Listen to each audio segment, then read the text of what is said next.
Today we're at Sabonic and we're going to be celebrating the Peconic Hockey Foundation. It's a charity fundraiser today.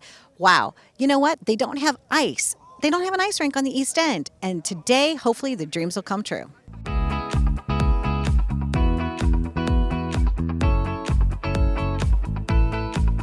With us today at Sabonic is Mark Messier. How are you today? I'm doing tremendous. Any day here at Sabonic is a great day. Do you remember the first time that you played this course and what that moment was like? I'll never forget it. I'm always, in awe coming out to this part of the world. I think it's the best golf in the world, and to be able to come to Sabonic and the course itself, the beauty, the water, the amenities, the people, it's nothing better. So we're out here on water, and you're known for ice hockey. How does your game of hockey correlate to your game of golf? Well, I think the hand-eye, the easy one is the hand-eye coordination that you're used to. Obviously a stick, puck, hitting it, shooting the puck. The feel that you have with the stick translates, I guess, into some kind of golf. And the movement through a slap shot is kind of similar to the movement through a golf ball. So, although I played hockey left-handed and I play golf right-handed, so I'm a little unconventional in that regard, but I think there is some similarities through the ball and the puck. In the research that I did, I learned that Doug, your father, was a pro player. So you kind of always grew up around the game. Yeah, very true. My father was a professional hockey player, school teacher, played semi-pro hockey back when the NHL only had 6 teams. He was playing in a league out west called the Western Hockey League. For the Portland Buckaroos, and loved it out there. I remember as a child growing up in Portland before moving back around. I think I was 7 years old back to Canada. But I learned a lot about the game through a father that had a lot of passion for hockey, loved it, traveled a lot of different places in order to play hockey, and to have that gift of hockey knowledge sitting around the kitchen table for all those years was a real benefit to me when I became a hockey player. And years later, you ended up playing with your cousin and different things. So it's like a whole family tradition with the Messiers. Well, it's kind of a family tradition in Canada. It seems like everybody likes to play hockey, or most kids do play hockey growing up, boys and girls, which is amazing. And it's what I wanted to do. It's everybody I guess wants to be like their father, and I had that luxury of having a father who played professional hockey, and idolized my father, still do, and being able to follow in his footsteps and become a professional hockey player was amazing. And I think this event today is, to raise funds so that there can be ice here on Long Island. Because like you said, in Canada, there's a lot of ice. In Long Island, we have beautiful water out there, but it's not a frozen pond all the time. Yeah, I think, we're so lucky when I grew up to have ice not only indoors, but outside as well. And oftentimes go out and just for fun and play on the lakes or the rivers or whatever that were frozen over. So there was no shortage of ice. Obviously, in this area here, there's a lack of ice, lack of access and opportunity. And, one of the big mandates in our game, I think, is to diversify the game and get kids and boys and girls um, and create that access and opportunity and open up the game to more kids, more boys, more girls, and, celebrate an amazing game that teaches life lessons through the game itself. It is really all about sports, right? A lot of times people don't realize, but there's a strategy behind who's getting the puck at what moment. And there are a lot of things that you can learn through the game. Well, there is that for sure. Conforming to a team, being accountable, being responsible, being a good teammate, taking care of each other, all the things that whether you're playing a sport or not, correlate into a good person in life. So I think that's what sports does to our youth. It gives life lessons through any sport that you're playing. And but I think the dedication, the discipline, are some of the things that are good characters and good qualities to learn as a young boy or girl. A lot of people across the world, they have mementos of games that they've gone to and they put them in their man cave. And some of those things have your name on them, of course. But I want to know what do you keep? What are some of your special memories that you have in your man cave? Yeah, when I was first started playing pro back in 1979, I didn't have any idea that there was this whole collectible world out there. So I wasn't the guy that was collecting a lot of things over my career. Towards the end, I did, and I do have obviously many great things, but I have some beautiful pictures of Muhammad Ali, who was an idol of mine, and some great iconic athletes that were more than athletes in a way, the way they carry themselves and um, Um, and so, my house doesn't have a lot of hockey memorabilia up in it. In my man cave, it's more iconic figures and not a shrine to me, which my wife and my kids wouldn't be too happy with. Yeah, they're like really, they're like, all right, enough already, right? You're on the road too much, and we're done with you. Your skates stink, right? Yeah, exactly. Well, it was such a joy. Is there anything else that you would like to share with us today? No, I really appreciate being out here and always happy to help the kids. And I think Troy's doing an amazing job with the charity. He's got an incredible group of people out here to support it, and it'll be a nice day when break ground and get a rink up here to help the boys and girls here in this area. I love that. I'm sure you'll be at that ribbon cutting. I will be at the ribbon cutting 1,000%. There you go. We're going to be lacing it up. I don't know. Maybe I'll even try to skate again. Who knows? Stay tuned. We've been living it up right here with Mark Messier.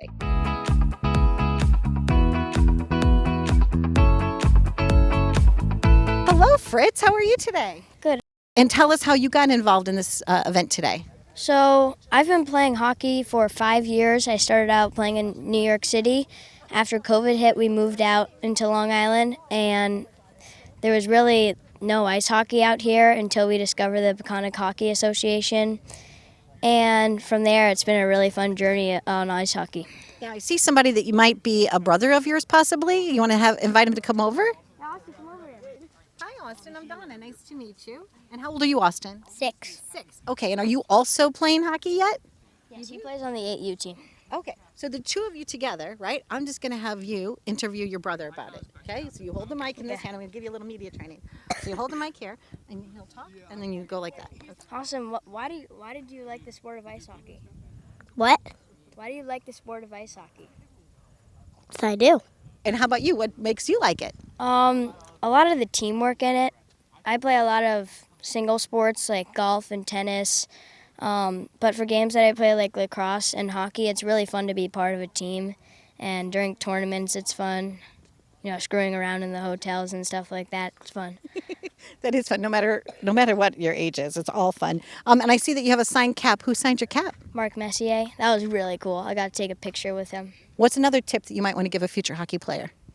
Only play the sport if you love it. Like, if you want to go the full way, only play the sport. If you're going to play travel hockey, if you really love it, only play travel hockey. That's what you should do. I agree with you, because if you don't love it, let somebody else just stay at home. But the people that really love it, those are the people that deserve the opportunity. Yeah, if you're a hybrid with the sport, you shouldn't play travel hockey. If you really love it, you should definitely play travel hockey, though, and it's really fun. With us now is Jerome Bettis, also known as the Bus. Who coined that phrase for you, Jerome? Great question. It was coined in college when I was at Notre Dame. Someone in the student body newspaper wrote an article that I reminded them of a bus, and immediately after, the student body at the game started chanting, "Nobody stops the bus," and it just never. It always kind of stayed right there on the edge, and then once I got to Pittsburgh, it became a big thing. Speaking about big things, Super Bowls are big things. Tell us about your experience with that. Well, I thought that going to Pittsburgh, I was going to win multiple championships, and I thought we had teams that were good enough.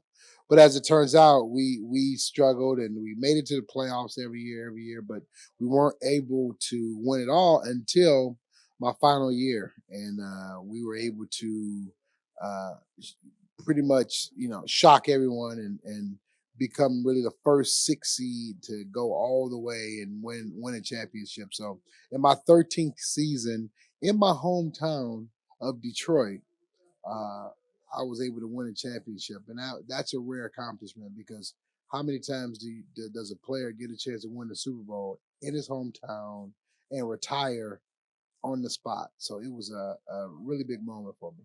It was a glorious moment for all of your fans. Now, the Steelers, I mean, that's a big team. They're known, I think that all the different teams have personalities. Would you agree? And the Steelers are known for being like, whoa, they're kind of like the tough team, like the Dallas Cowboys, they were known because they had great cheerleaders, and they were a great team, and they had a great dynasty, right?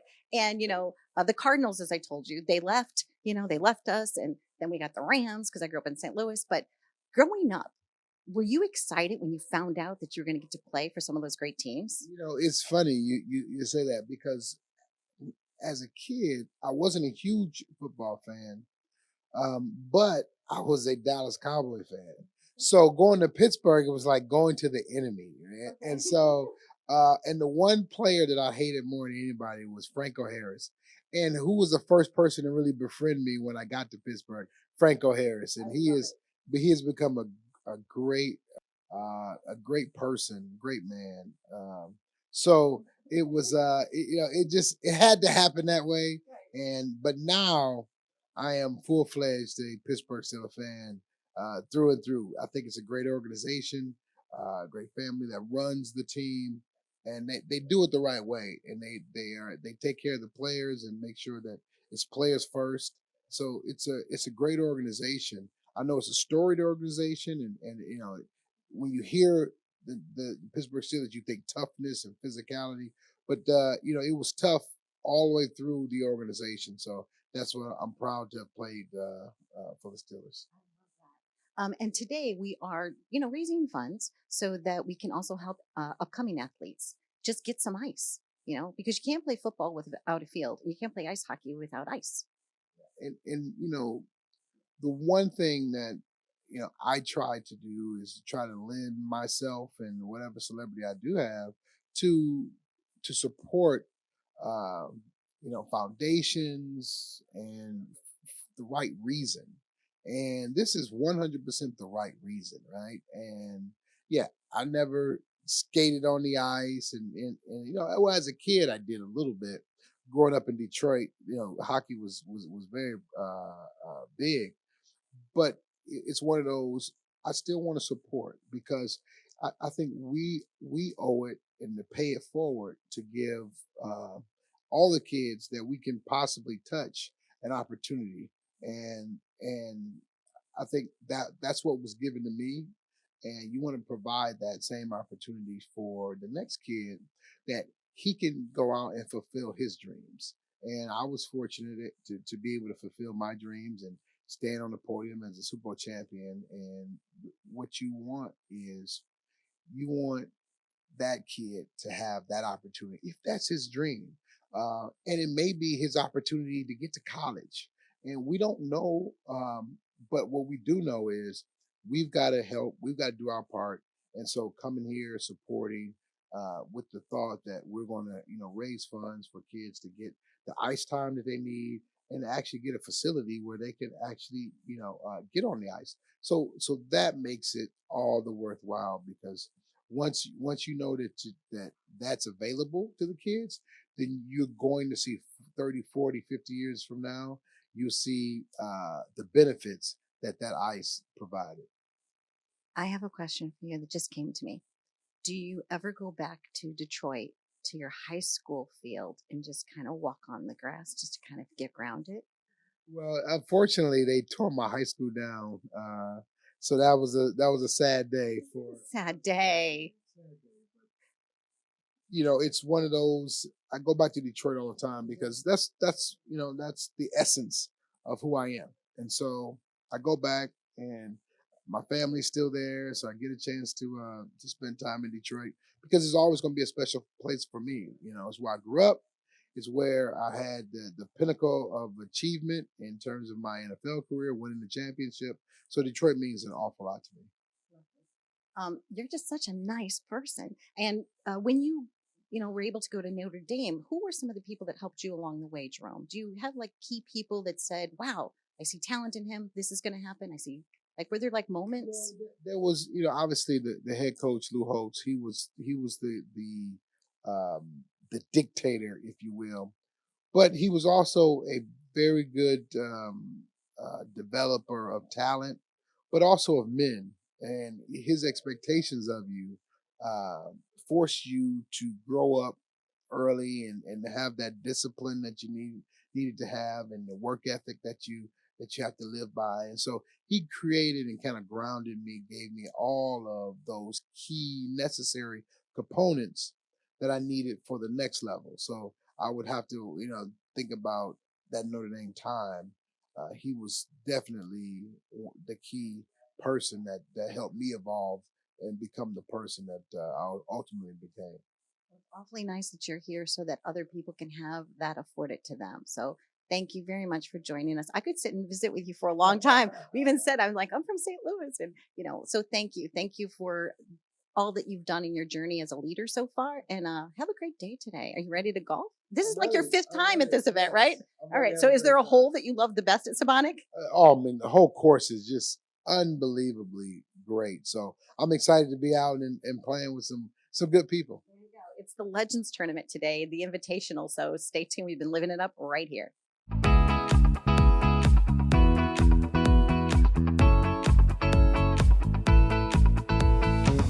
Brad, tell us what you love best about this course. The fact that it's meticulous, it's phenomenal shape. The superintendent, year in year out, does an amazing job. And it's, what I do really like about it as well is that you never really have the same shot. You could play 18 holes and you're doing one thing, you're hitting the ball a certain way, and you come back, go for lunch, come back, and you have the same tee boxes, same clubs, same body, and it's never the same shot, which is kind of cool. It's a fair, tough course to play, but I love it. Like I said, it's manicured beautifully. Well, I know that Canada is known for hockey, but like Nova Scotia, they also have some really nice courses up there. Have you ever played like Digby Pines or any of those courses? I remember playing a tournament years ago at Digby Pines, Fox Harbor, Bell Bay, Nova Scotia. There's so many great courses. I actually lived in Prince Edward Island for about 8 years, way back in my early years of playing hockey, and there's some beautiful courses there too. So all of the East Coast is beautiful, definitely. Why do you feel like it's important for the fundraiser that we're doing today for Peconic for them to be able to have an ice rink here? It's like I said earlier, we were all kids once, right? We all loved the game of hockey or sports in general. And anytime you could be part of something that's good about growing things for the kids, because it's all about the kids. And like I said, we were kids once and we always wanted to play in the field, have the great baseball fields, the soccer fields, and the hockey arenas as well. And to be able to maybe just give a small part into helping out the cause, raising money for the kids, and growing the game that we love so much as kids as well. That's a big part. You still have your first hockey stick? And if so, where's it hanging?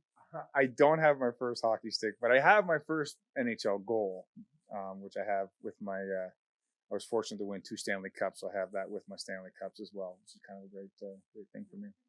Yeah. And what is the tradition where like everybody like kisses that Stanley Cup or they're pouring stuff in it, or how did that start? Do you know? Because I think that like hockey players, when it happens, it's a big deal. It is. I mean, how it all started, I'm not sure, but I figured it is a cup, and it's inviting, right? It's right there saying.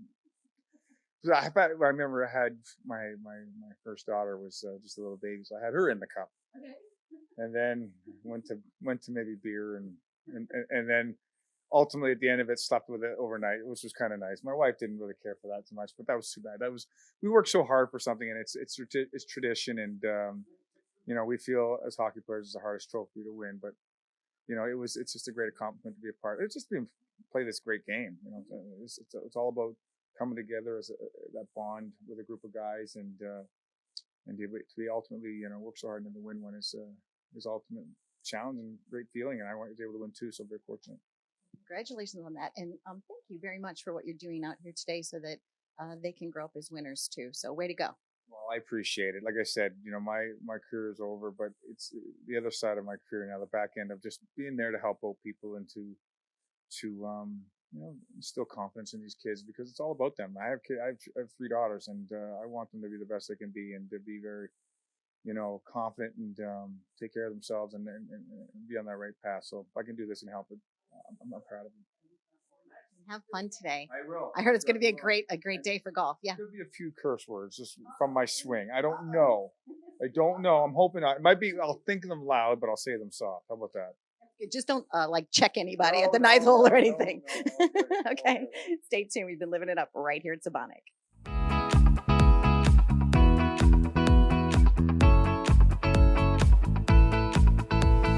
With us now are David and Rosie Booth.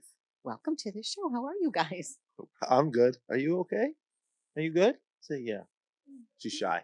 Okay. Yeah. So is she your first? Is this her first interview or one of her first interviews?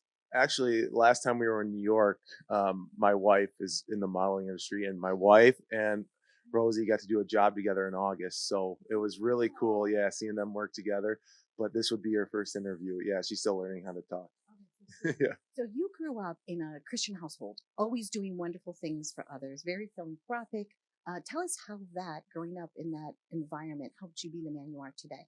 Yeah, I think having that influence, from your parents really shaped that, and I want to say encouraged that aspect of my life. It wasn't when I got to college when I thought I would kind of go the other way, drift away from Christianity, but actually I met some really good people that drew me closer, and I think that's where really where it took a hold of me. And when I was playing in the NHL, would still go overseas to do hockey camps. I've been to Ukraine, Czech Republic, Switzerland, Slovakia, just doing different camps over there. And it's just really, I appreciate seeing that because we have so much here and so much to be thankful for. But that really was, just a huge part of my life, and just being involved in hockey ministries, always trying to have chapels. Because hockey players, we have it all, right? We have it all, but sometimes it's that inner peace that we really miss. Oh, pretty. So you were saying even when you were overseas, it just kind of, your faith helped you do many things in hockey. Pretty, Rosie. Yeah, I just think being over there, and helping, less fortunate. I think the people that, when you go to Ukraine or Czech Republic, they don't have the facilities that we have, the equipment that we have. And I even think the NHLPA helped us at one time get some equipment for over there, and just a really cool experience. Yeah. So today we're raising money so that young ice skaters can actually have ice out here. How do you feel about today's charity? It's awesome. Just like I mentioned before, there's a lot of Americans have a lot to give, and I was actually reading this morning that things of this nature are only possible because of generous people, and it's nothing that the government can do. It's something that has to come from the heart, and when it comes from the heart, it means so much more than just coming from everyone. When you have certain individuals involved, it is above and beyond what any just collective government can do. And it was just really cool that when you have people like this saying, I want to give, I want to reach out, give back to the community, it goes above and beyond what really any of us can imagine. Have fun today. And someday maybe you'll be swinging a golf club too. Who knows? But Rosie, thanks for being on the show. Okay. It was nice to meet you. Can I have a high five? No? How about, can Daddy give me a high five? Woo! Enjoy.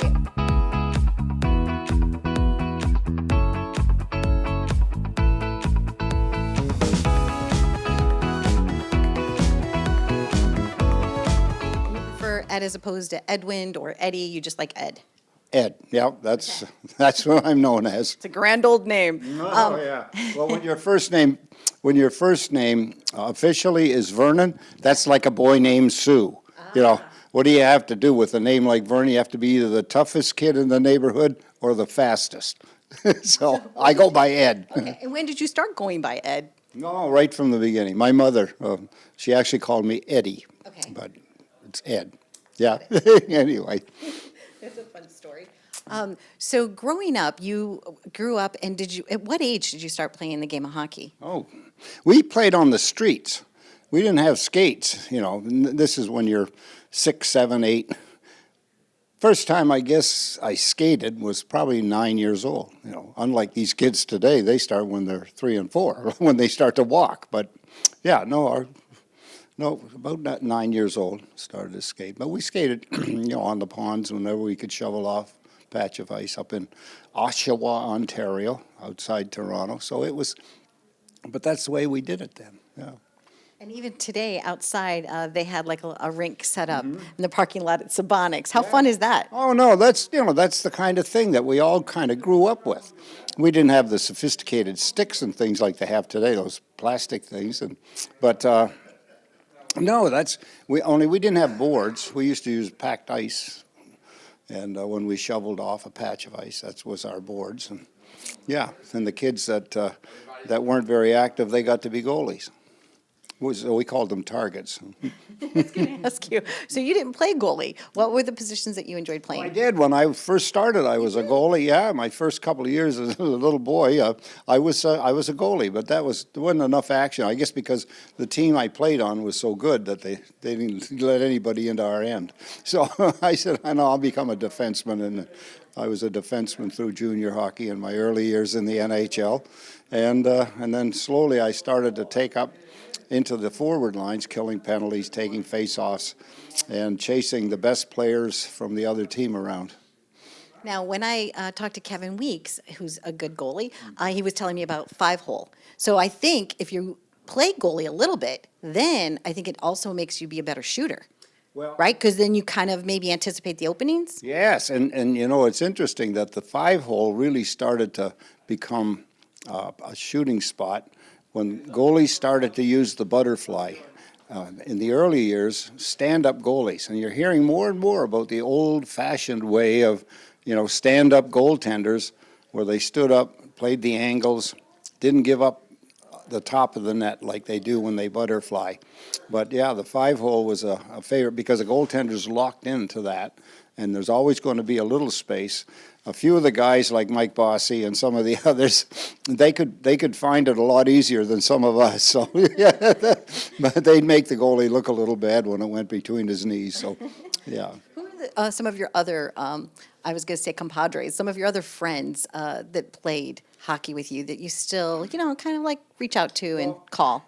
Yeah, of course, as you get this far in life, and luckily I'm still hanging around, but, I have an alumni with the Bruins, and where I started in 1961. So there's still a few of us still around from my early years and my years with the Bruins. And then, of course, I have the alumni group from the Islanders, so I'm blessed that I have two. And so, some of the players from the Bruin days, Orr and Sanderson and Busick, I see them a couple of times a year, maybe a little more of Orr and Sanderson. They live near each other up on Cape Cod, so I go up and play golf with them.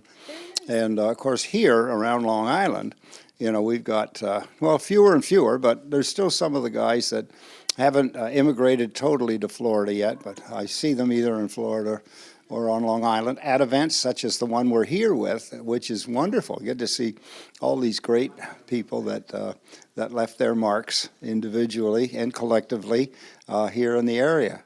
Yeah, it's like the Legends Invitational, which is kind of exciting, right? Because you really are. There's like a list of legends. They're like, who's coming? And like this one, this one, this one. I said, wow, right?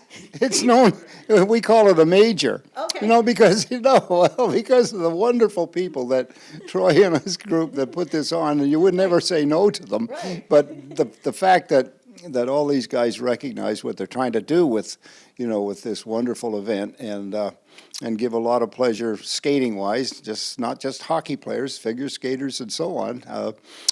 So it's a good chance to get to see some people from the past, like that great movie, Same Time Next Year. Yes. Only it's a bunch of guys and girls that get together, and our stories get better as we get older. We know we're perfecting them. So our lives are getting better, and now we're starting to believe them. I really wasn't that good. No, you are that good. In fact, when I walked up to you today, I reminded you that it was years and years and years ago. There was a local bank, and I got to shoot that commercial with you. And I remember, we spent the whole day on the golf course, but we were only on one hole, right? We just kept shooting it over. Yeah.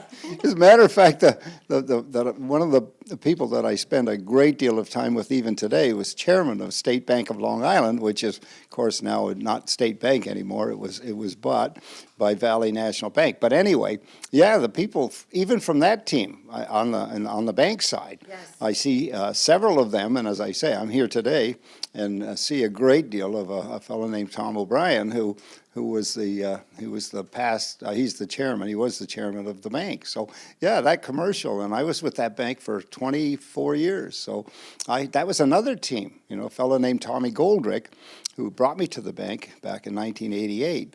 And, so that was a team, and they were starting a bank. I said, start a bank. He said, well, it's a team. I said, I'm used to teams. Yes. And it turned out, it turned out to be a team building a bank, and they were very successful at it. I kind of feel that way about Mr. Pascucci. So Michael Pascucci, I worked with him in 1997, and to be back working with him again in this different kind of way, it's just kind of fun, and it's, as always, wonderful to see you. Oh, So, thank you. yeah, This we're gonna is have fun today, great. right? Yeah, Oh, we're absolutely. gonna raise some money, have some fun. Yes, So, yes, that's what we're all here for. thank you so much. And is there a favorite hole that you have at Sabonic? Oh, my gosh. One you love the best? Well, I love to hate it. There's a number 11th hole. It's probably the hardest hole on the golf course. And all the years I've been lucky enough, and I've known Mr. Pascucci a long time, and I've been lucky enough to come out here and play, and I still can't do anything about that 11th hole. If I get a par, I celebrate. There you go. Well, here, I'm going to rub elbows with you, and maybe that'll bring you a little luck. Thank you. So we're hanging out. Here, we're just having a great time. But if he does well today, I don't know. This elbow, we might have to bronze it. Stay tuned. Thank you.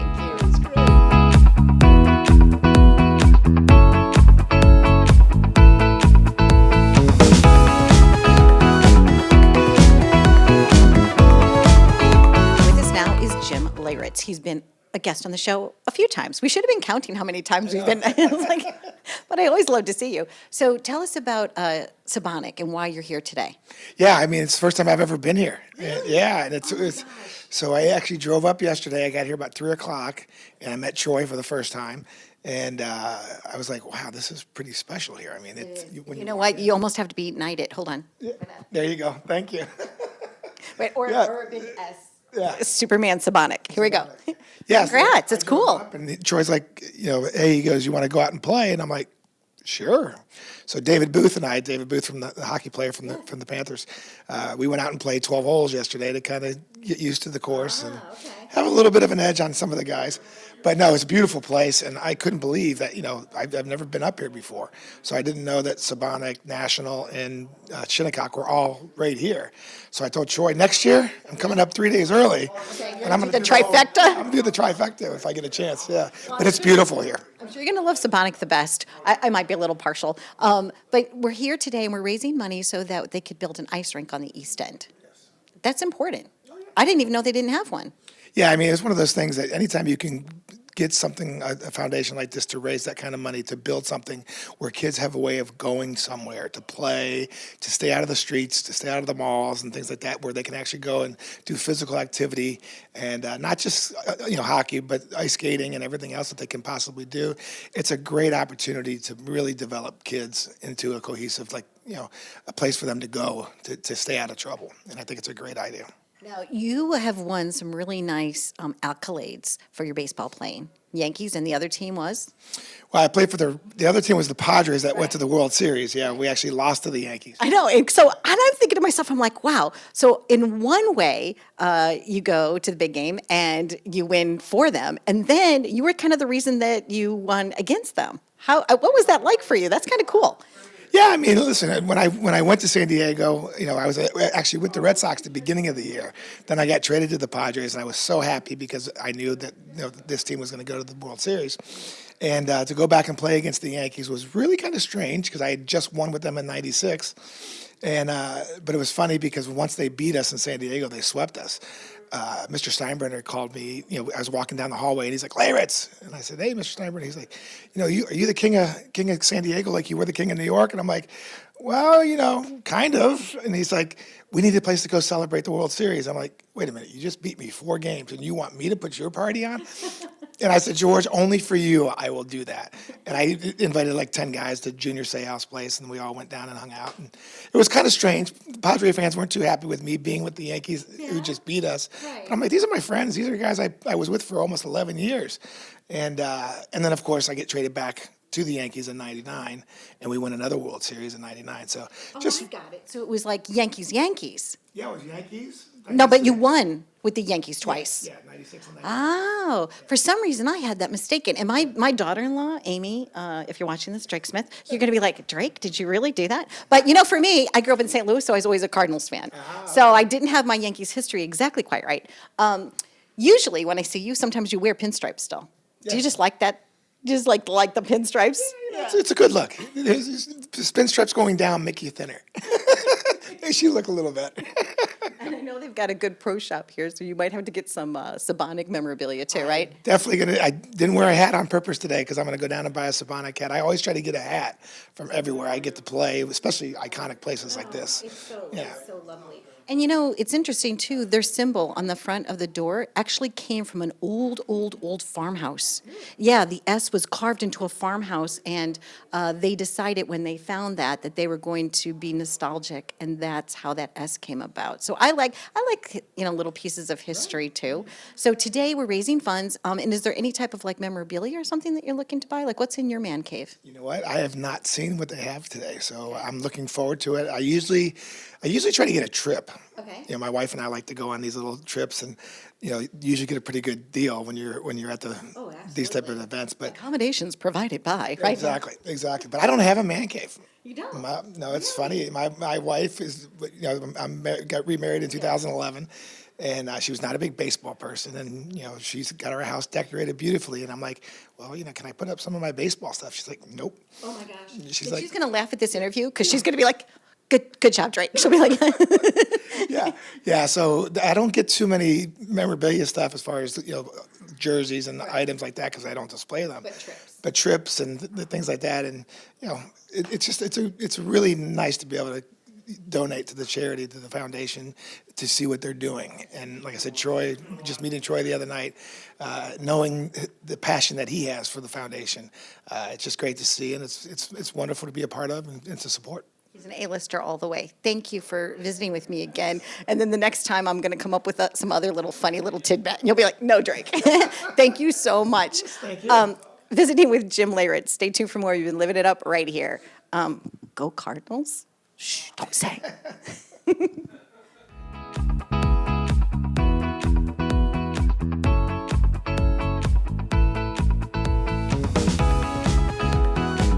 With us now is John. Welcome. How are you today? I'm doing great, Donna. Thanks for being here. So have you played Sabonic before? Oh, yes, I have. Sabonic is an incredible course. Wow. The holes are so beautiful and the views are fantastic. And wow, when that wind is howling, you've got a great test of golf. Absolutely. You have had an extraordinary journey in your life. I read a little bit about your personal journey, and I was so inspired by it. And I think it's great that you're here today because that's what we're trying to do. We're trying to inspire other people to be philanthropic so that we can help kids have ice. It's as simple as that, really. It really is. And I think it's wonderful to come from modest means. And in America, in one generation, you can achieve great success. And the most important thing when you achieve that success is to give it back and pay it forward. And that's what we're doing here today with the kids. They deserve a rink in the East End. Early on in your career, I had read that some of your friends got together that you went to college with, and that you put together an office supply kind of business. And the camaraderie that you even see here between these legends and ball is kind of similar. It's just people coming together. Well, they're all here for the right reason. They're here volunteering their time, giving of themselves. Some are writing checks, some are giving their time, the great athletes, some are doing both. And it's wonderful because they remember when they were kids and that they needed that break, Donna, to become the athletes that they became. And that's what it's all about. It's having the chance as a young person to get on the ice. My niece has done a great job in swimming, but she was able to go into a swimming pool at the age of 6. And so when you start young, you have a chance for great upside. And I think that's what we need to do. We need to get ice out here so that the next generation of NHL players and the next generation of women Olympians in hockey can be found out here. It was interesting, too, because I was thinking about that. I was thinking, so she is on water that's not frozen, right? And of course, you're known for the Islanders, which it is frozen. But how excited were you for her, watching her grow up in her journey? Yeah, it was amazing. I mean, she was just my niece, and all of a sudden she became this star, and at the age of 15, she really shocked the world and won the Olympic championship in the 800 meters in London in 2012. And I think that's a great story for young people, too, that if you work hard, and it's all about hard work when you're becoming a great athlete, if you work hard and you have a goal, you can actually achieve it if you put your mind to it and really work hard. And speaking of minds, you went to a really nice school. Education matters a lot to you, correct? Yes, my father went to night school for 20 years to get his degrees, and I think growing up in that household and seeing how hard he worked during the day and then at night trying to get a degree to further his education and further his life was very inspiring to me. So he had one goal, and that was for his 2 sons to go to an Ivy League school, and my brother David and I both accomplished that, so it was a great outcome. I'm really happy for you for all that you've accomplished, but I'm even happier to know you as a person and to know what a big heart that you have because you are making a difference in our community on Long Island and across the globe. So kudos to you. Did your dad get to witness any of your success, and what was that moment like for you?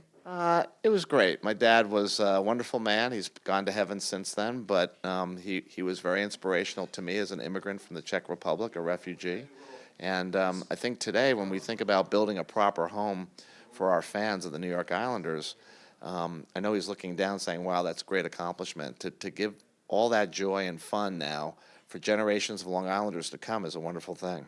And that's kind of what you're known for too, because you see, the mascot and the fun and the fans, like they say to, the word on the street is that you are really the fans leader. You're a leader of the fans.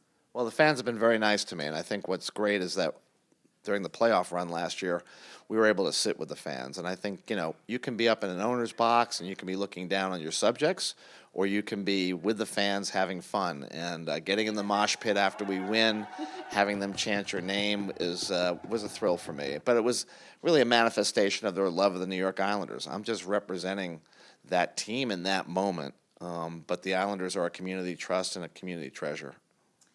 My son's whole bedroom is completely Islander stuff. I mean, completely.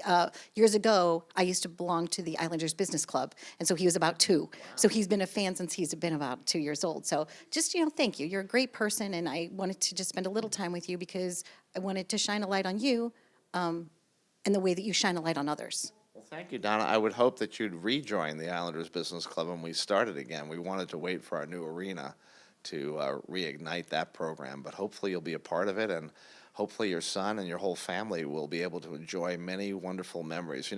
Going to a hockey game and going to the UBS Belmont Arena is all about creating new memories for people, and I think you'll have a great time if you come. I'll be one of the founding members. My television show will be one of the founding members. I'm signing up right now. Donna Drake show. That's what we need, okay? That's what the Islanders need. Let's go, Islanders. Catch me at the next arena. Be well. Thank you, John. It was.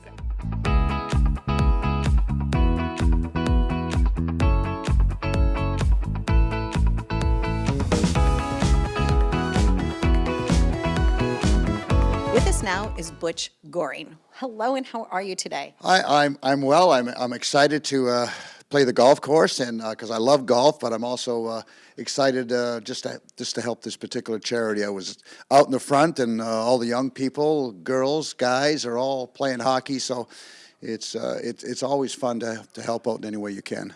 And when John was here, he saw your hat, and he said, "Hey, nice hat, right? Let's talk about that." Well, it's Belmont, and it represents really the UBS, which is going to be the brand new hockey facility for the New York Islanders, and it is going to be spectacular. I mean, the entire management team for the Islanders and everybody associated with the UBS has done a lot of research, a lot of work, and boy, I can hardly wait to see the finished product. I've seen it at different times, different stages. But like anything else, there's a painting, and you want to see the finished product. So I'm really excited. November 20th will be the first Islander game, and everybody's going to be so excited and loud as usual. Absolutely. And the banners that used to hang at the old barn, are any of those coming over? Are we getting new ones? Or there should be some, I guess, some transition between the old and the new, something like a brick or something. Well, I know mine's coming over. No, Is it in the trunk of your car right now, Butch? That's what I want to know. They're all coming over, the Stanley Cup banners and all the Hall of Famers that the Islanders have, and so they'll all be flying high in the toy department, as I like to say, at the UBS. So that'll be a reminder of all the fans, all the great players that have played there, and it's a reminder for us who are fortunate enough to have their numbers retired or their banners up there. It's always a great memory. I can't touch this, but Butch Goring has won 4 Stanley Cups. Wow. Huh? And now they want you to sign the Stanley Cup here, Butch. Can you do that? Oh my gosh. I'm honored to witness this. This is like a cool moment. I'm going to start crying. Butch, you won 4 Stanley Cups for the Islanders, and you won the Conn Smythe for being the most valuable player in the Stanley Cup. And when he retired, he was the 26th highest scorer in the National Hockey League. Why he's not in the NHL Hall of Fame is beyond me. And we should lobby to get you in because you are an iconic member of the New York Islanders. Well, thanks, bosses. He's my PR guy too. Well, I just complimented him on his cap and said, "Hey, John liked your cap." So, you guys, this is such a great moment. Thank you for letting me be part of it. We love your show. Oh, thank you. Gosh. No, Hey. it's always fun to be part of the, just to see the Stanley Cup again, and it brings back a flood of memories back from, when we were a dynasty back in the early 80s. And, of course, we're trying to bring another Stanley Cup back to the Islanders, and they've been so close, have they not? So close. Absolutely so close. And I grew up in St. Louis, so when the Blues won a couple of years ago, it was like, and they're like singing Gloria and everything like that. It was an interesting moment for me because now I've lived in Long Island so much that I love the Islanders too. So great hockey knows great hockey. Absolutely, and we're excited about watching the Islanders play this year with Lou Lamoriello and of course Coach Trotz and his entire staff. They've done a marvelous job. I mean, a complete turnaround really for the organization over the last 3 years, and each and every year they seem to get a little closer to being able to hoist that Stanley Cup. So perhaps in the inaugural season of the brand new facility at UBS, that they'll be parading around with that Stanley Cup, and there couldn't be a more fitting end to the first season. As an announcer now, like in doing the games and things like that, do you find like funny moments that'll just like make you just laugh and fall off the floor? Because I mean, being a player and then talking about hockey, it's like you kind of know what's happening before it happens. Yes, I've been fortunate to work about 12 years now with MSG Networks, and it's been a great experience for me, and it allows me to be with the young people in the hockey world. And yeah, you do see a couple of crazy things every once in a while. I remember a couple of years ago when Varlamov went sliding about 60 feet after the Isles scored an overtime goal, and you have to laugh at that. And then just some of the antics, some of the things that go on, but it's a lot of fun, and I have a lot of fun doing the games, and I usually have people either laughing with me or who knows, but it's all fun. It's great. Now, do you have your first pair of skates or anything special that's like anything sentimental? Are you sentimental at all about anything? Well, the only thing that I've kept throughout my entire career, and it's pretty much a documented fact, is that I have my original helmets. I have 2 of them. Oh yeah, you're known for that, right? I mean, since you were a little boy. I'm known more for my helmets, I think, than my accomplishments. But I've had them since. I believe it was like when I was 12 years old. I think I first got them. So that's a long, long time How do ago. you pronounce it? Is it Sven? How do you? They're called SPAPs. Is really what they are. SPAPS. Okay. And they came out of Sweden, and we had to wear them in the minor hockey when I first started playing.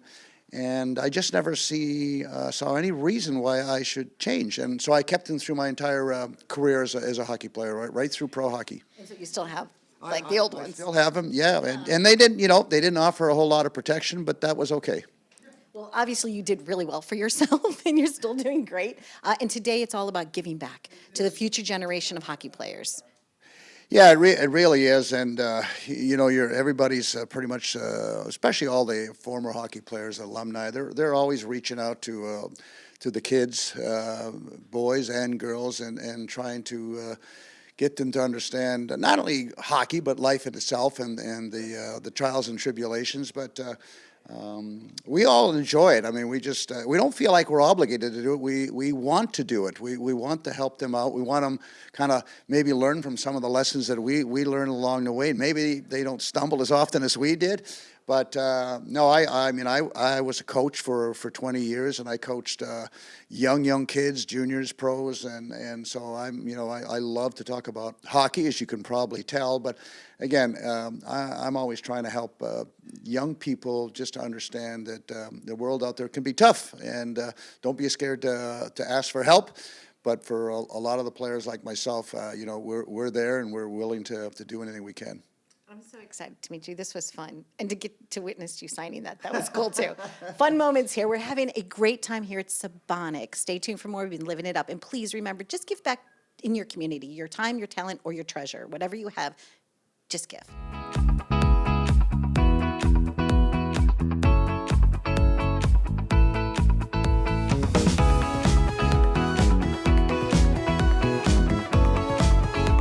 With us now is Eric Coleman. Hello, and how have you been? Hey, Donna. I've been great. Really happy to be here. Great to see you. I know. Nice to see you, too. Big, happy smile. We were blessed to celebrate a holiday together, and I can't thank your family enough for your hospitality. And that's what it feels like here today. Everybody just has so much kindness in their heart, right? Absolutely. I love it. I love everyone getting together for a great cause. Bringing all your resources together to help out some kids. It's really amazing. So I was also so surprised to find out that the East End did not have a ice rink. There's not figure skating, there's no hockey. They actually have to go an hour and a half in order to just find ice time. Can you imagine growing up and learning how to play football and soccer if you didn't have a field right down the street? Yeah, I mean it's a real disadvantage to live out here, and that's why the Peconic Hockey Foundation is raising money to bring a hockey rink out here. My nephew actually plays hockey. He lives on the East End, and he has to make that trek, and it makes it very difficult for families. And it would be really nice to have hockey out here. Let these kids follow their dreams and grow as hockey players. Now, following dreams, you've gone from the gridiron, now to being under the lighting grid, right? Yeah. Okay, so what is that like for you? It's very rewarding. To be able to play the game and to reach the NFL is a dream come true. And now that I'm done, my playing days are over. It's great to still be a part of it and report on it and kind of share my knowledge of the game with everyone and really just still be tight with the game, but I don't have to put my body at harm. So it's a nice reward. Go green, right? So the Jets, right? So what's happening there, from your standpoint? What do you see happening, and what's exciting for you? Well, it's very exciting times for the Jets. The youngest team in the NFL, brand new coaching staff, brand new quarterback. So many new members of the organization. It's very exciting. They're working their way up. It's going to take some time, but they're young, they're hungry, and things are looking bright for the future. This league is so competitive, and the line between a great team and a not so good team is so small. So they can just continue to close that gap and get better and mature these players. I think there's going to be a lot of success. And I think growing together is a great phrase that you just shared, because the team is going to grow together, right? It's going to just rise above, right? Yeah. That's wonderful to see, and they're all getting a great opportunity. You as a father, you have wonderful kids. What types of opportunities do you see for them in their future? What's happening special for you that makes your heart happy as a dad? Well, what makes my heart happy is that they're happy. They're doing well in school. We're back on Long Island, so I'm really excited about that. My oldest daughter, she's a swimmer, and she's really found her passion. She went around trying to find her sport. In the last 3 or 4 years, she's been dedicated to swimming. So that makes me happy that she's able to quench that competitive thirst. My middle daughter, she's a swimmer now as well, and my son likes baseball. So it's fun to see them in sports and be successful in school and just overall just to be good kids. And you have a beautiful bride, and she's doing her thing on QVC, which is also, she's living her dream. So I think that's how a family should be. Just you support one another in always wanting your best.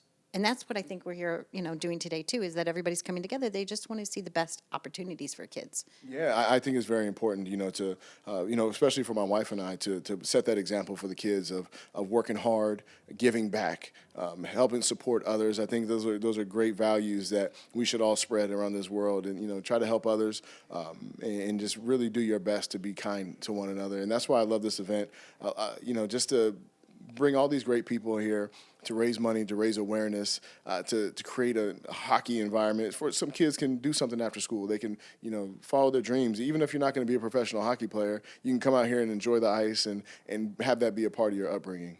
Now, being around youth and everybody, do people come up to you on the street and they're like, Eric Coleman? And do they want your advice? Oh, should my son go here? Should my daughter do this? Are they still looking at you for advice? Yeah, of course. It's a lot of people do that, and it's a blessing. I take it as I could be a guy walking and no one wants to talk to me, so I'm very thankful for it. I appreciate it. I love talking about the game, so it's often very fun for me. So anytime I can help a youngster, give them some tips and make sure they're having fun, that's the most important part about sports and about life. You make sure you're enjoying it, and I try to just stress that to the kids as much as I can, and to do well in school. And having fun, do you still get out there even on Thanksgiving and when because for me, when the weather starts changing, even though I'm not going back to school, it gives me that same joy. Do you feel that way about football? Oh yeah, you can feel it in the air, and you want to go out there and play, but after all the years of playing, I'll want to go, and then my body will be like, Eric, it's been enough. You've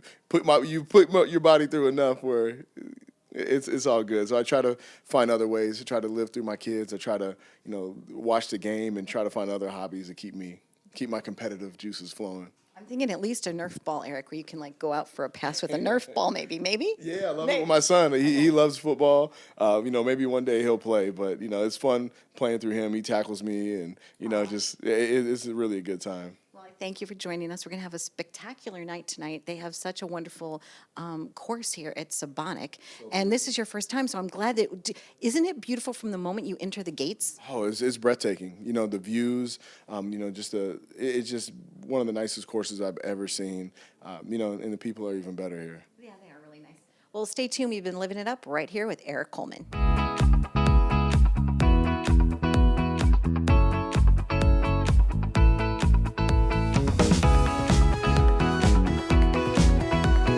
So here we are. Pat just came off the course, and I said, "How'd you do?" And you said, I think I shot about an 86 on this course. I'll take it.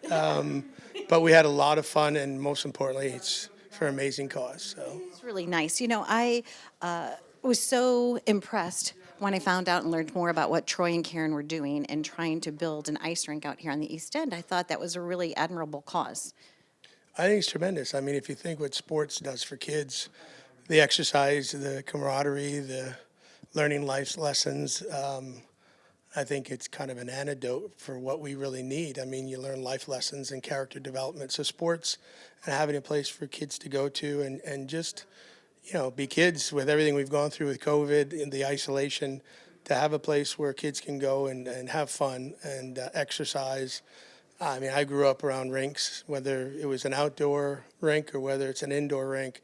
Hockey's been a big part of my life. So I know for a lot of the community, an arena would just be a tremendous gathering place for families and for kids to kind of, create memories and play sports and, do the things they love. And, obviously I'm passionate about hockey, so I'm passionate about this rink project.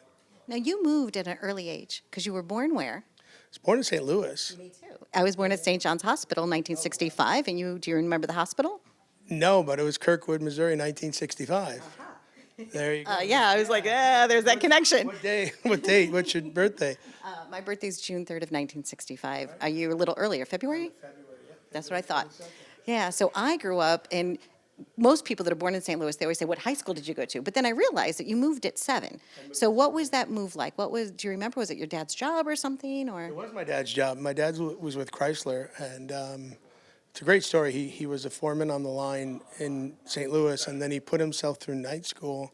Took him 8 years to get his master's in business, and he was transferred to Michigan, where we originally from. And 33 years later, he ran 7 of Chrysler's 12 plants. Wow. And used to report to Iacocca. So he worked hard, was self-made, and instilled those values and work ethic. And obviously, I had an older brother and a younger sister, and so being out on the lake and being around a rink, and then trying, hard work and all of those values were instilled, but sacrifice too. He sacrificed a lot. He had a chance to go to Delaware when I was 14, and he said it was a promotion too. It was an opportunity at a new plant, and he said at the time where we were at in our hockey careers, he thought it would be a good move to stay, even though it might have been better for him. And I probably wouldn't be sitting here if he took that job. So there's a lot of sacrifices our parents make, but values start in the home, and sports and school are vehicles to reinforce those values. And I'm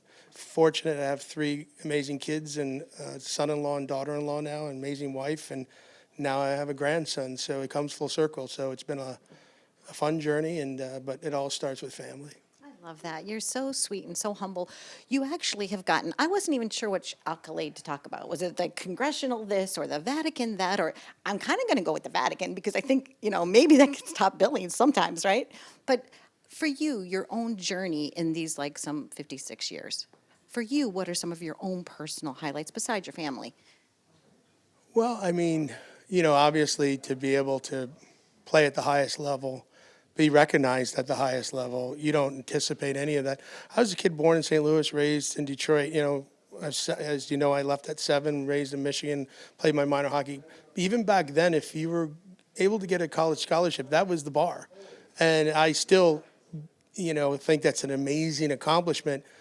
But we really never had any guys that really broke through until it was the 80 Olympic team. Then guys like Joey Mullen, guys like Bobby Carpenter started to show that, hey, these guys can play. And if it wasn't for those guys paving the road, I'm not so sure that we would have had the opportunity. So I'm just grateful. If you really, my dad always said, always go back to home base and never forget where you came from. And if I think about it, just tremendous amount of gratitude, humbled that I got to play 15 years professionally, and then most importantly, what it taught me. I always said what's great about sports is the value of sports is really what it teaches you, and the character and the character development and life skills. The game lives long inside of me long after I stop playing. Everything I do every day is based on what I learned from the sport and from family. And so, it's hard for me. It's a team sport. I always say score your goals when you're young because life is all about the assists when you get older. I believe that. And we're assisting the children of, our future today, right? So everybody's coming together, teamwork, camaraderie, going to have a lovely time playing out on a beautiful course at Peconic. Have you played here before, Pat? I have. I love this course. Fantastic course. It's like the Pebble Beach of the East Coast for us. And it's for an amazing cause, I think. To see all the athletes come together to support sports, to support hockey, support just kids, and the value of what sports does. I know you're going to talk to Greg Buttle coming up next. And I might. Wait, who do you want me to interview next? He's Oh, right hey! Same thing that, what sports has taught him and how he. So when you get to our age, you look back and you say, okay, how can we make it better? How can we make a difference? How can we leave it better? And I think, true, leaders of servants of their sport owe it to the sport to try to leave it better than they found it and try to give back. And the game gives you so much, and you can at least try to give back as much as you can. You're never going to give back as much as it gives you, but you try. You have a lot of leadership skills, and companies are putting them to good use. Before we wrap up, what are some of the things that you're doing when you're not being as charitable as you are today? Well, no, I'm involved in as an ambassador with NFP and as a sports ambassador and their sports and entertainment program, which is a lot of fun, and just trying to bring the same, teamwork, hard work, communication, and trying to keep passing the puck. They've been great. I work as a consultant at the NHL in development and helping out in a few other areas, and then I do some stuff with JLL as a consultant. So just for me, it's a lot of fun. It's being a part of teams, which is something I've used to my whole life, and just being with good people and then trying to add value. I always say when you're an athlete, you have a measurable result that you're shooting for all the time. And one of the things I learned in business, it's not always the case, but when you're an athlete, what's the goal here? What's our playoff? What's our Stanley Cup? And you're constantly trying to inspire and influence in a positive way as best you can. And almost like trying to find a little bit of strategy, if you will, right? In order to see, okay, if this is what we're going to do, we're going to reverse engineer it, right? We're going to be like, okay, or also looking at the competition and being like, well, hey, they usually go to the left, but this time we're going to, go to the right instead, right? Kind of like I don't know. I think hockey, in a way, kind of teaches you to figure it out. Exactly. You just stay focused on the goal and you get there. It's one of the things I always say is just you just try to figure it out, and if you do it under the basic principles of all the things you've learned in sports, and then you communicate with the team. The whole is greater than the sum. So you just got to put a good team around you. I try not to be the smartest guy. Just try to put together good teams. That's what's fun. Well, this was such a joy. Thank you very much. I really enjoyed meeting you, fellow St. Louisan. I'm just going to still say that you're kind of from St. Louis. Homegrown. There you go, homegrown. Stay tuned for more. We've been living it up.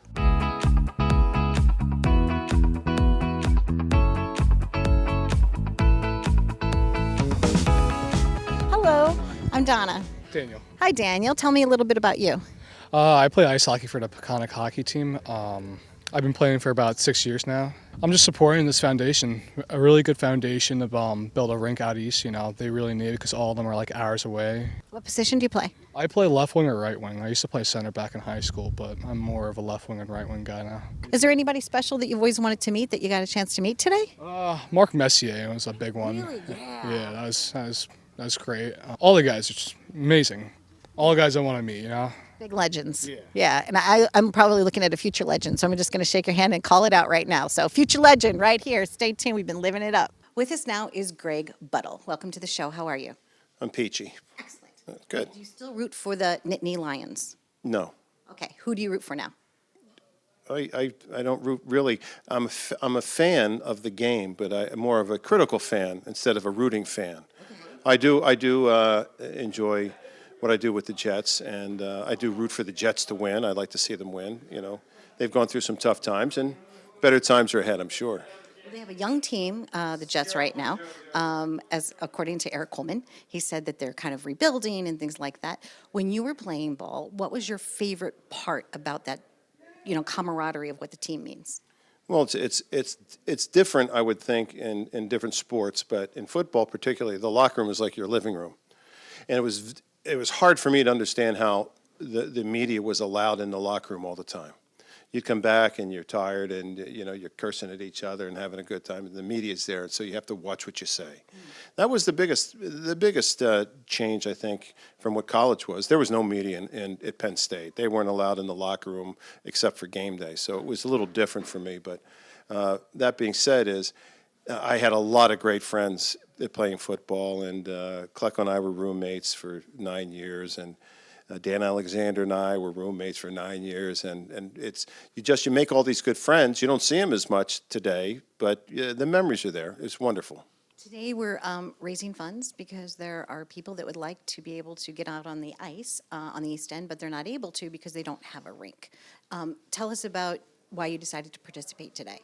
Well, certainly there's a lot of reasons to participate. One of them, obviously, was I like charitable stuff that deals with kids. What happens is, a lot of people, you can go down every single charity in God's creation, but the ones that really need it are the support that you need for kids that are coming out. Some have no parents, some have one parent, some have gotten into trouble, and some are looking what to do, and they're always in trouble. And it's different today than it was when I grew up with kids. Today, things are more organized in a way that it keeps other kids out while other people can go in. So if you're rich and you want to do something, you can do winter this or travel that, and all those kind of things. If you don't have the money, it's hard to join those things and go places. So the charitable aspect of what it does with hockey out on the East End here is wonderful to me, because despite whether the kids are rich or poor, it does put kids in a good position to become socially acceptable with each other and learn about the good and the bad of everybody, because there is good and bad in everybody. And so you learn about it, and then you have a good time. And next thing you grow up and you become a pretty good citizen. I am so surprised today by everyone's charitable heart. I've gone to these outings for the last 20 years of my career, right? And I think that there's something now, I don't know, people are just wanting to rise above, wake up, smell the roses, appreciate what we have, and almost kind of just like a reset button. Do you find that in your own journey? Because of after everything that we've kind of been, we haven't been able to do anything, that now we're able to do stuff, you want to do more. No, I think, personally speaking, that's been my life journey anyway. My life journey is make today worthwhile, and don't worry about tomorrow. It's today, and you've got to work today, and you got to do whatever you need to do for today to get things done. So I may live in the now, and the future will be what it is. Can you force a change in it? I'm not so sure. It doesn't mean I'm not a fatalist. I always look at the glass half full, but still the fact remains is today's important, and tomorrow it may be important in some aspects of your life, whether it's financial aspects or whether it's children to grant, all those kind of things. But I look for today is today. Get as much as you can out of today. Good. Did you have a good day? That was awesome. Me too. It was awesome. I had a great foursome, and the guys are very charitable with the kids hockey out here, and it really is a fun way to do it. Golf is, and because you find out really quick what kind of guy somebody is on a golf course. Or woman, by that matter. But you know what it is that you find out when they play, what their character is. And I think it's the first sport I could really tell you that you find out somebody's character within 15 minutes playing golf. Are they going to fix that divot? Well, there's more to it than that. You know, are you going to cheat? Are you going to do this? Are you going to fudge the score? Or, you know, how disciplined are you? You know, all those kind of things. Do you get mad and throw clubs like Greg Buttle does? I don't know. I don't throw clubs, but I get mad. Who taught you how to play golf? How'd you learn? I learned through a buddy of mine was on tour early in my football career, and I met George Burns. George Burns was a pro tour, and he lived on Long Island from, I guess, Garden City, and was member Wheatley, all those things. But I met George and became very good friends with him, and he kind of taught me, this is what you have to do. You want to play the game, this is what you have to learn to do, this is what you have to practice at. And, you know, it's like if you don't do it consistently or roughly 3-4 times a week, you're not going to be great at it. You'll be good, but you're not going to be great at it. If you want to be great, you got to play it all the time. And what were your thoughts on Sabonic on the course today? How did it roll? How did it feel for you? Piscucci's the man. Yes, right. This is awesome. I really, this is awesome, and they've done a great job out here from top to bottom. And I mean, Troy, the COO, and the pro, and the assistant pro, and just the managers and the employees here. It's a wonderful place. They're all up people, you know, and you can't often find that places. You know, it's like here's a simple comparison.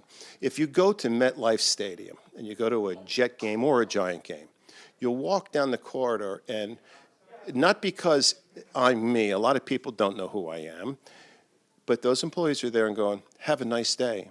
Glad you could come. I mean, the employees are doing that over there. That's what they do here. It's almost like they think you're a member.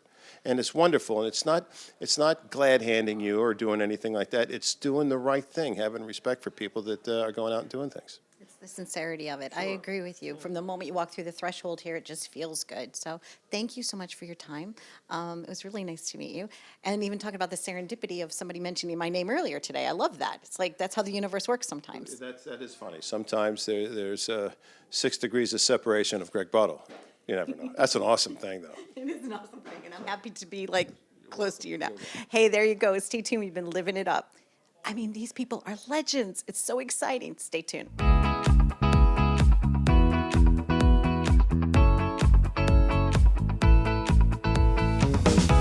We're here to support your whole family. That's lovely. So how about you? What is your hobby, though? Field hockey. Field hockey. Besides that?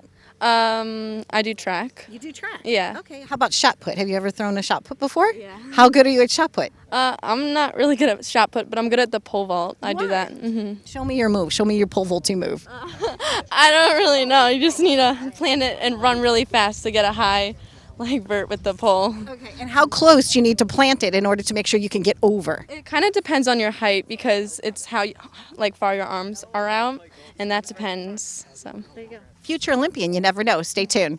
With us now is Steve Webb. Welcome to the show. How are you tonight? Very well, thank you. Thanks for having me on. So I was going to try to interview you before you played, but I think it's better now after you played. So how was your experience on the course? I would say it would have been better to interview me before. Would have been a lot more confidence going into the round versus post because it was a little bit rough. We had some good patches, but rough in some areas.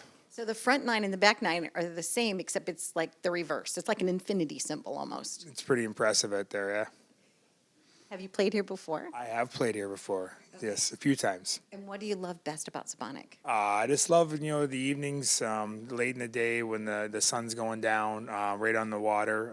It's just gorgeous. It's so calming and natural, and it's just a peaceful place when you're out there on the golf course and enjoying your time with the group you're with. Hockey. That's what we're raising money for today. Well, hockey, actually ice. We're raising money for ice because they're also going to have figure skating there. Yeah. Why do they need an ice rink? You're on the advisory board. Tell us how important it is and the mission behind it. Well, I think, like anything, any sport is accessibility, right? So talk about, skating or curling or just public skating or figure skating or playing the game of hockey. You kind of need ice. And one of the things that we don't have here on the east end of Long Island is a pad of ice that's covered and insulated and properly taken care of out here. We have a couple of great outdoor venues that they've basically been filling the void for a long time, and it just shows you that there's such a big need out here on the East End to have a property like that can fulfill those gaps out here on the island. So I think there's be a lot of new experience for people, and gives people access to money, access to the sports that they want to play and participate on the ice. You and your personal journey, let's talk about that. How did that begin for you? Who were the nice people along the way, and what are some of your personal moments that you cherish? Well, listen. There's so many people that get to help you on your journey in life, and I think it makes no difference. Doesn't matter what field you're in. There's usually some people that stand out for you. I had numerous people. I was not pegged to be to play professional sports by any means, or hockey by any means. I definitely was more involved in other sports with baseball and such. But I had some good people in my corner that just kind of gave me some good lessons and gave me some good advice. And I played multiple sports. My teammates were good resources to invite me to play other sports that I didn't play. And lacrosse was one of the biggest cross avenues of cross sports that basically brought me to the forefront of it and getting ready to take a real launch into the hockey world, because I got into shape. I got the hand-eye coordination, and we had a great team, great coaching staff with Roy Arnott, and he really made a difference in how I basically viewed the opportunity of playing hockey. And I've had numerous people, from my own teammates to definitely adults to coaching staffs, and people have volunteered their time to make a difference in my life. Making a difference. I told you this morning, I woke up and I said, I wanted to talk to you all, not just about your wonderful days of being athletes, but how you're taking those leadership skills and how you're transforming them for the good of all. So can you talk about the website that I visited today? Yeah, so we have a non-for-profit called W20 Foundation after my playing days, and we were kind of focused on hockey, and then we got into then we kind of, we noticed that, we wanted to provide more. And we wanted to do more, make a bigger impact in the communities that we live in. And we wanted to do all sports and all kind of activities. And so on some fundraising trips that I rode, riding my bike from Canada to New York, a few times there was a lot of time, a lot of space there to have those conversations with myself about how to make a difference, and using technology. Technology made sense, and riding through every town. The one common theme that we had in every town that I rode through was there was a sports field. It didn't matter if it was a baseball field or a soccer pitch or something in there that, you knew that town had some sort of, affinity to sporting, and, how do you connect with those people? And, that's when I tied technology into it. And we now have competitions all the way through the whole state of New York, public high schools, and we're associated with them, as well as in Massachusetts high schools, public high schools. And we basically kind of help instill the beliefs of leadership and life skills through community service and sport, and combining those resources and the team building activities, and we now track it and monetize it and share that information, and we'll try to get more athletes and more organizations to get involved with their communities. I like the map. I like the fact that you could look on this map and you're like, okay, well, these are the charitable events that are happening. And if you're a student and you want to make a difference, these are the things that you can do. Or if you're a retired athlete and you want to give of your time, talent, or treasure, here's how you can participate, and businesses get involved. It just seems like it's a winning combination of everything good. Yeah, there's you think about the structures that we already have in youth sports. We already have organizations, we have team managers, we have teams at all different age groups, and the studies out there show that one of the main reasons that people don't participate in community service is because they've never been asked, or then they go, we don't know what to do, and because they always think they got to do this grandiose type of event, and that's just not true. Every raking your neighbor's lawn, you know what I mean, or shoveling their driveway, or simplistic things of cleaning up a park. These aren't, hard things. It's just somebody has to organize them for, help you organize. And kids start learning at a young age how to give back to their community, how to be a positive person in their community and making a difference. And that hopefully on a yearly basis as they grow up becomes so instilled in them that they know they can make it actually an impact. And who knows where that takes them in life and their journeys through education, and maybe what future studies they end up doing. And maybe we'll have people that really go in and solve world problems. I grew up singing in a patriotic singing group called the Futures of America from the time I was 12 to the time I was 23. And those are the lessons that I learned that made me be the grown-up girl that I am now, right? I'm not done growing up yet. I'm still like, yeah, exactly. But the point of the matter is that I remember that. I remember selling the candy bars. I remember doing the bake sales. I remember doing this little card called Smile a Mile. So every time we get on the bus and we go sing in our neighborhood or whatever, somebody would sponsor us $10 a mile. So let's say 20 miles away, but it all added up. So people, if you just do a little bit, collectively, it can make a complete difference in someone's life. And that's what we're doing. We just want to organize collectively, do a little bit each from each person that participates in sports, and then collectively as a whole, the impact could be very, very large. And Steve, what is that particular website? That's teamupforcommunity.org. Team Up for, and that's basically the project that the W20 Foundation puts out there. Have fun tonight. Thank you for coming in here. Stay tuned for more. We've been living it up right here with Steve Webb. How cool is that? Be well.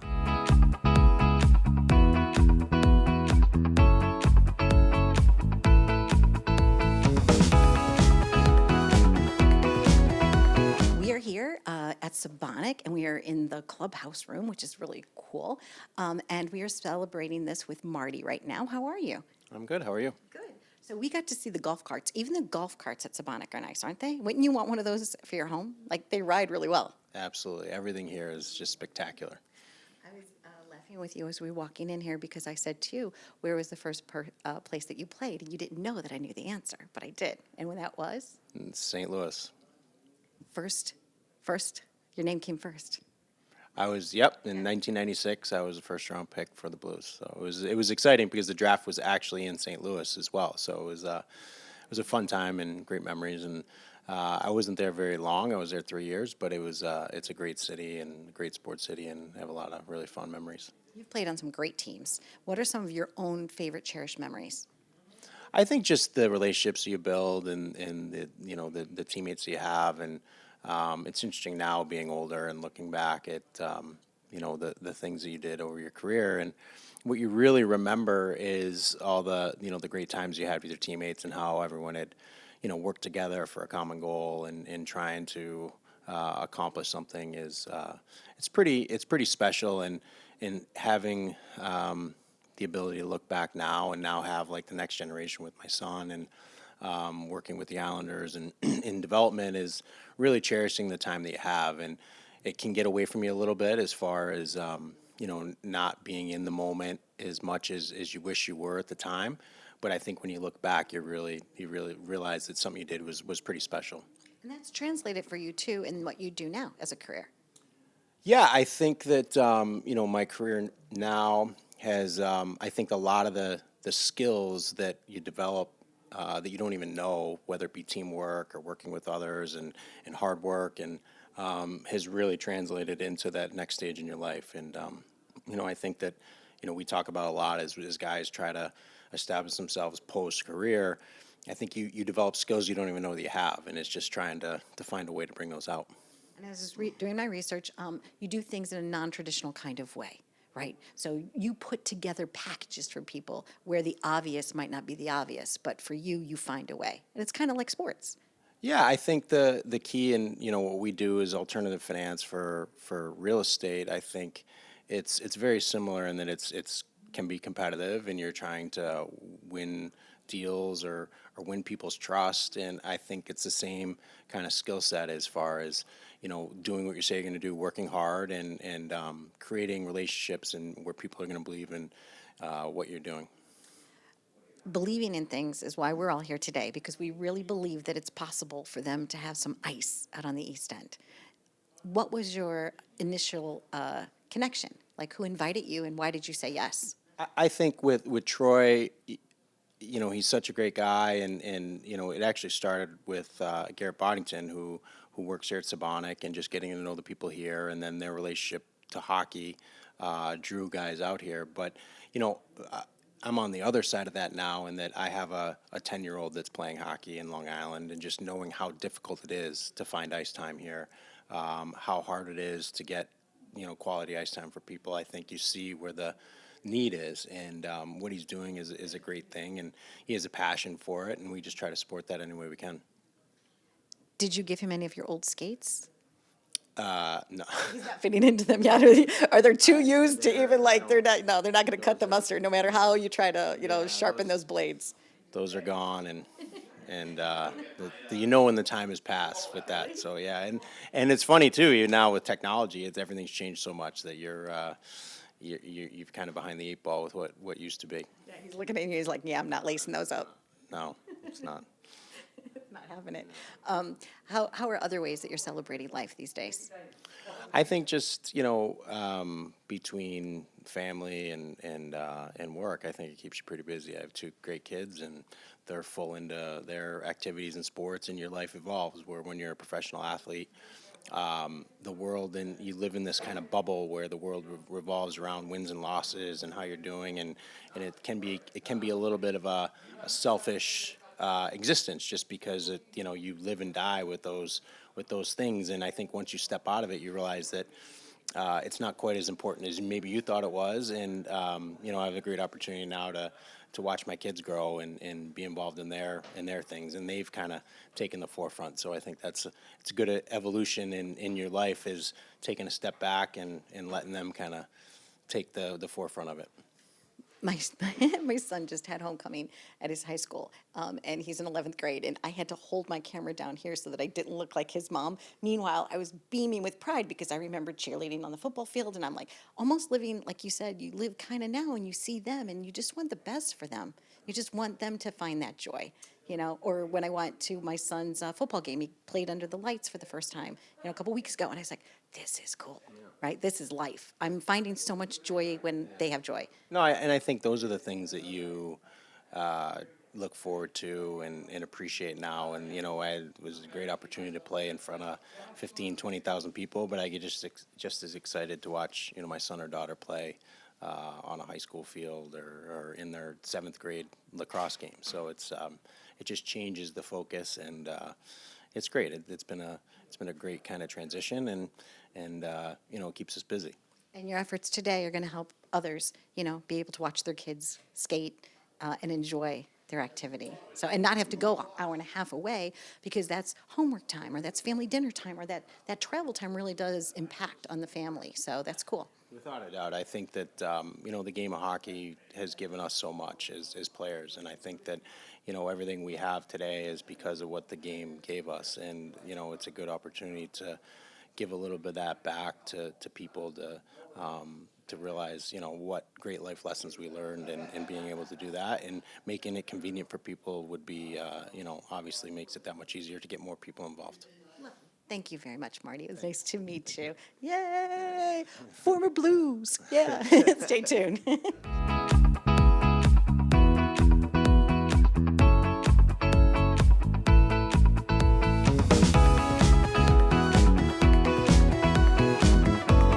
So you were known as like one of the biggest, best, baddest refs, right? I mean, you were like, right? So give me a little bit of that. Like if you're like, Well, actually, I was a little junkyard dog. And in my very first season in the NHL, and I was a player before that, I played to the junior A level in Canada, where the NHL drafts their players from. I was a good little player. I played tough. I hated bullies. My dad was a former minor professional player. He was a goon, as you would say, but he was also a boxer. And I played 3 years of AAA midget for him. We had 5 players go off our team and play in the NHL. Wayne Merrick with the New York Islanders, my line mate, won 4 Stanley Cups with the New York Islanders back then. And yet I was the guy that Dad taught how to box in our kitchen when I was 12 years old. And so in spite of the big guys we had on our teams, when he needed things to be taken care of, I got the tap on the shoulder and out I went. It served me well as a player to play as a little guy in a big man's game. I wasn't intimidated. I was an aggressive individual, type A for sure. And so when I wasn't drafted at my final year of junior, and I had a bunch of U.S. scholarship offers, D1 schools to go play, I was thinking of maybe playing in the minor professional leagues. perhaps the American League or the International League at the time. And a former player, teammate with my dad, who was coaching, ended up coaching the Detroit Red Wings, Ted Garvin, said to me, Kerry, why don't you get into officiating? He said, we need guys that understand the game. They understand the frustrations that the players feel and the rules and good skaters and such. And so he handed me a brochure to a referee school. And I think at the right time, it was 1972, the World Hockey was just forming, and there was opportunities for players and officials at all levels of the game. And so I went to that referee school. It was 5 days. I paid $250, and I was scouted at it by the NHL. 2 days later, I was brought to the NHL training camp for officials. They assigned me to games in the American Hockey League as a linesman. I did 50 games, traveled around on the airplanes, and guys that I'd played against the year before that were high draft picks were playing in that league. And we started in our careers in different paths to get to that highest level. I moved up very quickly. I had an aptitude for it. But that badass guy you're talking about, I learned in a confrontation with Wayne Gretzky in my first season in the NHL. It was Wayne's second. And I had to recognize something about myself that was going to cause me to fail. Okay. And it was the little man syndrome, the chip on the shoulder, the thing that served me well as a player was going to cause me to fail as an official. Because in that very first game in the Northlands Coliseum in Edmonton, first shift, Wayne took a dive on me. I took it personally. The crowd got on me. And there you have the boiling point. You have this little man, this little guy that is not ever intimidated, and he's not going to put up with any nonsense. And that player who tried to draw the wrath upon him and intimidate him, we were going to lock horns. And throughout that entire game, every time Wayne was fouled, I didn't call a penalty. I called the other penalties, but not on Wayne because I was going to teach him a lesson. And so the Philadelphia Flyers, Bobby Clark, the Broad Street Bullies were playing in that game, and with a minute left and change, the Flyers were winning by 1 goal. And the best opportunity for that young Oiler team with Gretz and Messier and Coffey and Yuri Curry and you name it, all those future Hall of Famers. Them are here tonight, actually, right? Yeah. Well, a power play would be their best option. So the goalie for the Flyers, Pelle Lindbergh, God rest his soul, caught the puck. I stopped play, and behind the net, Wayne, where he stood in his office, they called it, jumped in the air, threw his hands out one way, feet out the other way, boom, belly flop on the ice. Bobby Clark skated over to him, no teeth. He said, "Get up, Gretzky, you blank baby." I went over, I said, "Wayne, what are you doing?" I said, "There was nobody around you within 15 feet. He said, "You wouldn't have called it anyway. You haven't called a blank thing all night." I said, "You're right. I'm going to start right now." Boom, you got 2 for unsportsmanlike conduct. Now that little man syndrome, it came up, it boiled through through the core of me, and boom, out it came. And Wayne said, "Thank you. It's about blank time you called something." One of 2 players that ever thanked me for giving them a penalty. And he stormed off the ice. Didn't even go to the penalty box, went to the dressing room. Now, I am a perfectionist in an imperfect kind of work environment. There's never been a perfectly refereed hockey game, but that's what I would always strive for. I wanted to be the best I could be. I replayed every game after and I have a memory like a steel trap, almost VCR-like, and I would replay the games and I would determine, is there something I could have done better? Well, in this particular game, it hit me like a board between the eyes. I compromised my integrity, the rules that I was supposed to uphold, my employer, the National Hockey League, and the game that I loved, and I was being unfair to that game.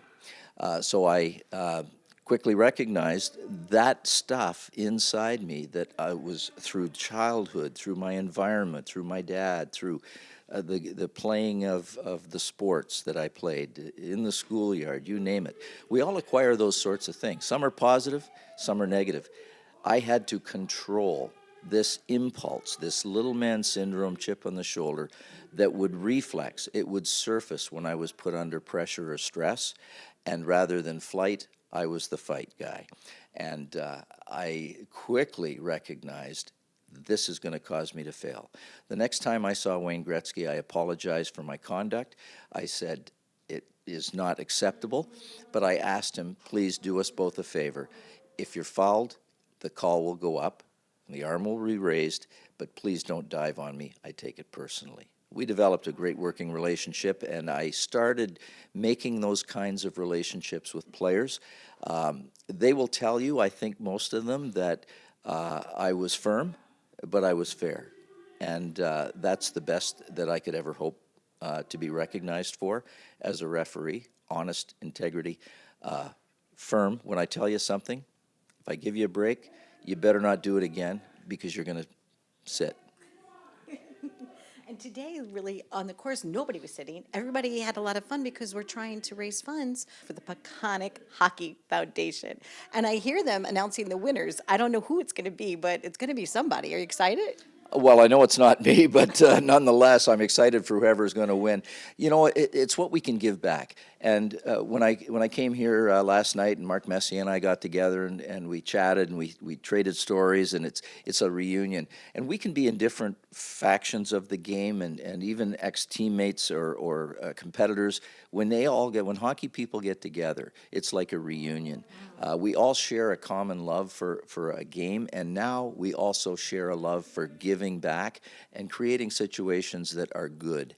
The young Peconic ice hockey players that had a ball hockey game out in the parking lot, and I was able to referee it, and but there was a lesson. I would stop the game at certain points, and I'd say, okay, take a break. We're going to have a little break. Zamboni, come out, clean the parking lot. And I would tell them a story. I'd tell them a story about a life experience that I had on the ice of how to deal with players, or how players might have been trash-talking an opponent that wasn't acceptable. And so there were lessons that we could, in the fun of the game, that we could impart, I could impart, Mark Messier and David Booth and the other guys, former NHL players that played with these kids that they look up to. You want to give them the right message, and you want them to really pull something from you that they're going to carry, some sort of memory that happened today, and we want to give them a good message. I love that. No trash talking, and we're all sometimes victims of doing that. Something doesn't go away in business, and then we're throwing somebody else under the bus and blah blah blah. But so we learned a life lesson here today. Thank you. My And I know that pleasure. you've had like a really interesting journey with your health and all kinds of things. But I hope you'll come back. We can talk about that I'll another always time. come back anytime. Oh, thank you so much. There you go. We've been living it up right here. Stay tuned. We hope you enjoyed our visit here at Sabonic.